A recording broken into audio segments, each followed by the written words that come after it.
दोस्तों, मैं आज आपको एक कहानी सुनाता हूँ जो कि मेरी स्वयं की लिखी हुई है और इस कहानी का शीर्षक है तवायफ। हमने सोचा कि आज कहीं घूम आते हैं। अपनी बाइक निकाली और अपने दोस्त रंगीलाल को भी साथ ले लिया। दोनों बाइक पर सवार होकर एक बाज़ार में पहुंच गए और रंगीलाल भैया से बोला कि चलो एक एक कप चाय पी लेते हैं, उसके बाद आगे बढ़ेंगे। हम दोनों ने चाय पिया और चाय पीने के बाद चल दिया। लगभग 40 मिनट का सफ़र तय किया होगा। रंगीलाल बोले कि भैया ठाकुर भैया, आगे रानीगंज बाज़ार आने वाला है, वहाँ एक बहुत खूबसूरत तवायफ रहती है, गाना भी अच्छा गा लेती है और नाच तो क्या बढ़िया नाचती है। आप देखोगे तो आपकी तबीयत खुश हो जाएगी। हमेशा बुकिंग पर रहती है, देखना हो तो चलते हैं। मैंने बोला कि चलो आज उससे ही बात करके और उसी पर कुछ लेख लिखेंगे। हम रानीगंज पहुंच चुके थे। रंगीलाल वहां पहले भी आ चुका था। उसी के बताए रास्ते पर हम चलकर उस तवायफ के दरवाजे पर पहुंच गए। क्या आलीशान मकान उसका, मार्बल का भी खूब अच्छा खासा काम हो रखा था। रंगीलाल ने आवाज़ लगाई, साजिया बेगम, साजिया बेगम, ओ साजिया बेगम, देखो कौन आया है। साजिया ने दरवाज़ा खोलकर देखा और हम दोनों को मकान के अंदर ले गई। रंगीलाल ने साजिया बेगम को बताया कि ये हमारे ठाकुर साहब हैं। साजिया ने एक गिलास पानी देते हुए बोला कि ठाकुर साहब, हमारे लायक कोई सेवा हो तो बताइए।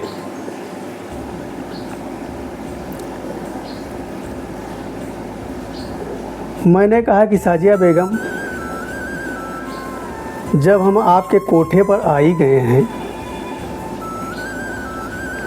तो सोचता हूँ आपसे बात करके कुछ तवायफ के बारे में लिखा जाए।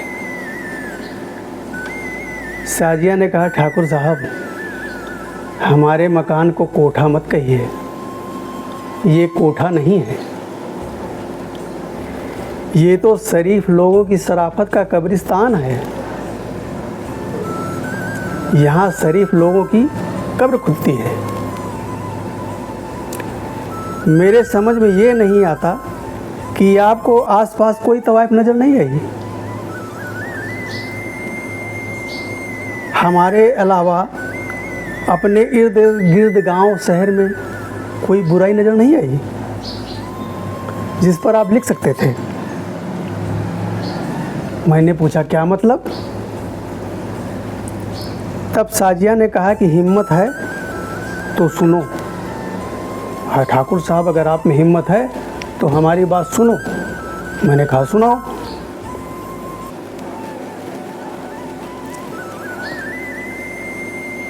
तो साजिया ने कहा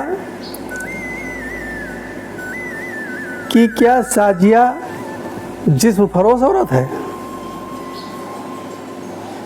यहाँ सियासतदान आकर अपनी ज़मीर बेच रहा है, जिसे आप अपना लीडर मानते हैं, नेता मानते हैं, अपना मसीहा मानते हैं, वो हमारे यहाँ आकर के अपनी ज़मीर बेचता है। ज़मीर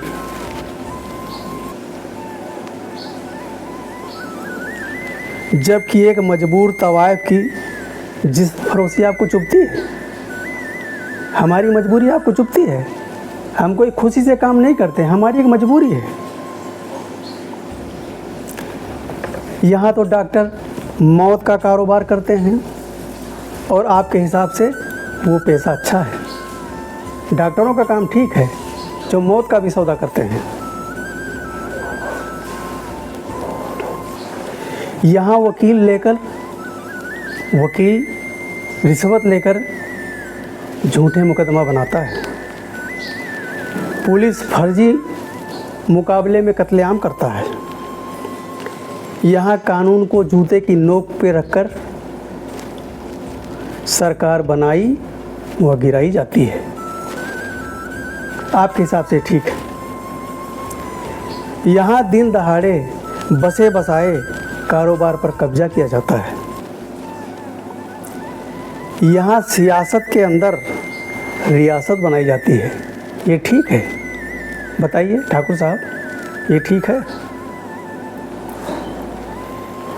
यहाँ हक मांगने पर हक मांगने वाले को गद्दार कहा जाता है। यहाँ मीडिया वाले दिन को रात दिखाते हैं। यहाँ पत्रकार अपनी कलम टके टके पर बेचता है। यहाँ तो मास्टर भी बच्चों के भविष्य के साथ खिलवाड़ करते हैं। वो आपके हिसाब से ठीक होगा? यहाँ पर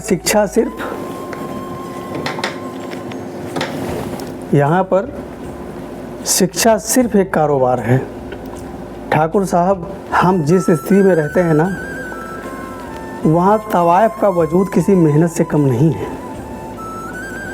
अगर हम तवाइफें इन भेड़ियों की आग ठंडी ना करें ना, ये इंसानी भेड़िए, बड़े बड़े नेता जो भेड़िए के रूप में हैं, पैसे वाले जो भेड़िए के रूप में हैं, अगर इनकी आग हम ठंडा ना करें ना, तो यही भेड़िए मासूम कली को भी नोच कर खा जाएंगे। मैं सर नीचा किए सब सुन रहा था। साजिया ने हमारी पीठ थपथपाते हुए कहा कि कैसे चुप हो गए ठाकुर साहब? मैंने कहा कुछ नहीं। साजिया के कठोर शब्दों में दर्द भी था। साजिया ने पूछा, ठाकुर साहब, आपने कुत्ते को पानी पीते हुए देखा है कभी? मैंने बोला हाँ।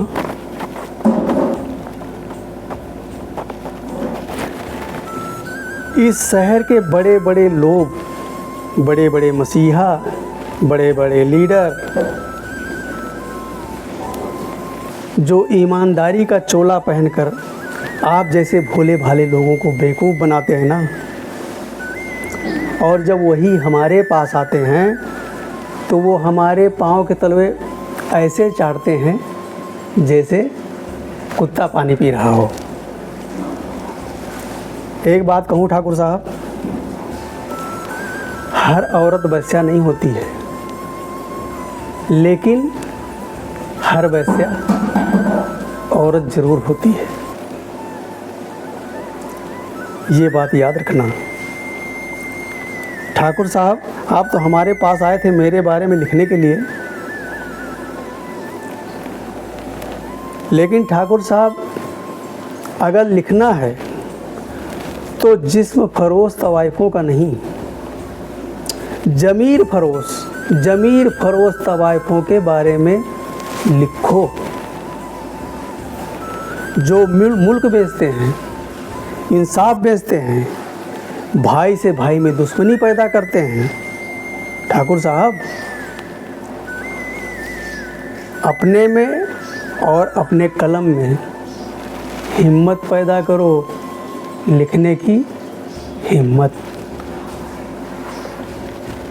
दोस्तों, आपको ये कहानी, हमारा लेख आपको कैसा लगा? अगर आपको अच्छा लगा तो हमारे YouTube चैनल मेरा संसार को लाइक करें, सब्सक्राइब करें, शेयर करें और अपने दोस्तों तक पहुंचाएं। नमस्कार।